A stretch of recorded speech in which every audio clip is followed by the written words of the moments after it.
ଜାଗରରେ କେମିତି କଟିଲା ମୋ ଦିନ ଆସନ୍ତୁ ଜାଣିବା। ସକାଳେ ଘର ମାମା ପୂଜା କରିଦେଇଥିଲା, ବାପା ମୁଁ ବାହାରି ଯାଇଥିଲେ ମନ୍ଦିରରୁ ପୂଜା କରି ଆସିଲେଣି। ତାପରେ ଏଠି ଆମେ ଖାଇଦେଲେ ଟିକେ ଭୋକ। ତାପରେ ଆମେ 10:30 ପାଖାପାଖି ପିଇଲେ ଆମେ ପଇଡ଼ ପାଣି। ତାପରେ ଆମେ 11ଟା ଖଣ୍ଡେ ଟାଇମ୍ରେ ଖାଇଲେ ପୁଣି ପପାୟା, ଅଙ୍ଗୁର, ସେଉ, ଯେଟାକି ସେଉରେ ମୁଁ ଖାଇଦେଇଛି, ପଛରେ କରିନି ଭିଡ଼ିଓ। ତାପରେ ଆମେ ଖାଇଲେ 1-2ଟା ଭିତରେ ଆମେ ସାବୁ ଖାଇଲେ।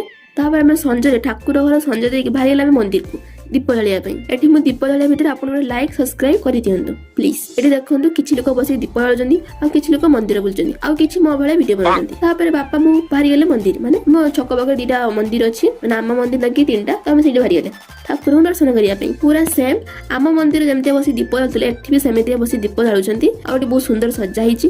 ଆଉ ଗୋଟେ ମନ୍ଦିର ଗଲେ ସେଟା ସେଇ ପାଖର, ସବୁ ଆସିଲେ ସେ ପାଖ ମନ୍ଦିର ଏଠିକି ଜାଳୁଥିଲେ ଦୀପ। ଏଠିକି ଦୀପ ଜାଳୁ ନଥିଲେ। ଆମେ ଠାକୁରଙ୍କୁ ଜୁହାର ହେଇକି ଚନ୍ଦନ ମାରିକି ଟିକେ ଭଲକିନା ବୁଲିକିନା ପଳେଇ ଆସିଲେ ପୁଣି ଆମ ଶିବ ମନ୍ଦିରକୁ। ଜୟ ଜଗନ୍ନାଥ, ବାଏ।